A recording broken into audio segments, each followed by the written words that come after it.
केंद्रीय मंत्री स्मृति ईरानी अब अमेठी की मतदाता बन चुकी हैं। गौरीगंज विधानसभा क्षेत्र के मेदन मवई गांव की मतदाता स्मृति ईरानी इस बार लोकसभा चुनाव में मतदान करेंगी। भाजपा ही नहीं, अमेठी के राजनीतिक इतिहास में बाहर से आकर अमेठी का नागरिक बन जाना ये पहली बार हुआ है। जब कोई नेता अमेठी में घर ही नहीं बनाया है, गृह प्रवेश ही नहीं किया है, बल्कि अमेठी का मतदाता बनकर अमेठी के लोगों के साथ कतार में खड़े होकर वोट देने का फैसला लिया है।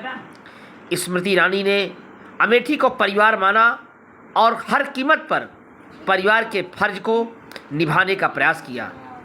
अमेठी के लोगों के सुख दुख में हिस्सा लिया और अमेठी में जो यहाँ की ज़रूरतें थी उसके मुताबिक विकास को भी रफ्तार देने की कोशिश की। अमेठी में trauma centre, medical college, ring road, Amethi bypass, coca cola factory, JK cement, ऐसे तमाम ऐसे संस्थान अमेठी में आए, जिससे बेरोजगारी जैसी गंभीर समस्या से निपटने में काफ़ी हद तक मदद मिली। लेकिन इस सब के बावजूद स्मृति ईरानी लगातार अमेठी में सक्रिय हैं और भारतीय जनता पार्टी ने तीसरी बार उन्हें अमेठी के रण में उतार दिया है।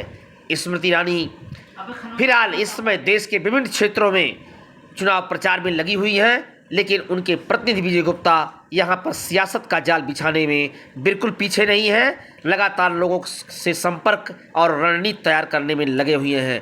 अमेठी से गांधी परिवार ने अब तक पत्ता नहीं खोला है। कांग्रेस ने भी चुप्पी साध रखी है। देखना है आगे यहाँ की सियासत क्या रंग खिलाती है। भैया, पहली बार जो है कोई सांसद अमेठी में मतदाता बना है, क्या कहेंगे आप? देखिए, मेरा अपना जहाँ तक मानना है, जहाँ तक मैं समझ पाता हूँ, 77 से गांधी परिवार यहाँ सक्रिय है।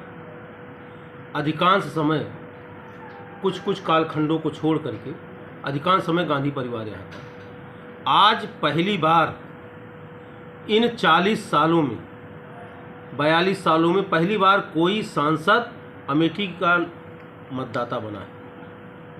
इसके लिए हम सब अमेठी वालों को गौरव का एहसास हो रहा है और इस बात का भी गौरव है कि पूरे देश में नारी शक्ति की बात रखने वाली अगर आज कोई प्रथम पंक्ति में है तो हमारी लोकप्रिय सांसद दीदी स्मृति ईरानी है।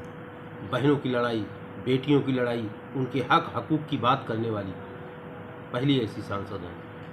आप 400 की बात कर रहे हैं कि हम जो है 2024 में जो है 400 पार, और मोदी जी की गारंटी की बात कर रहे हैं, क्या है पूरा? मोदी की गारंटी पर आज देश और समाज विश्वास कर रहा है। समाज का हर व्यक्ति ये कहता है मोदी हैं तो मुमकिन है।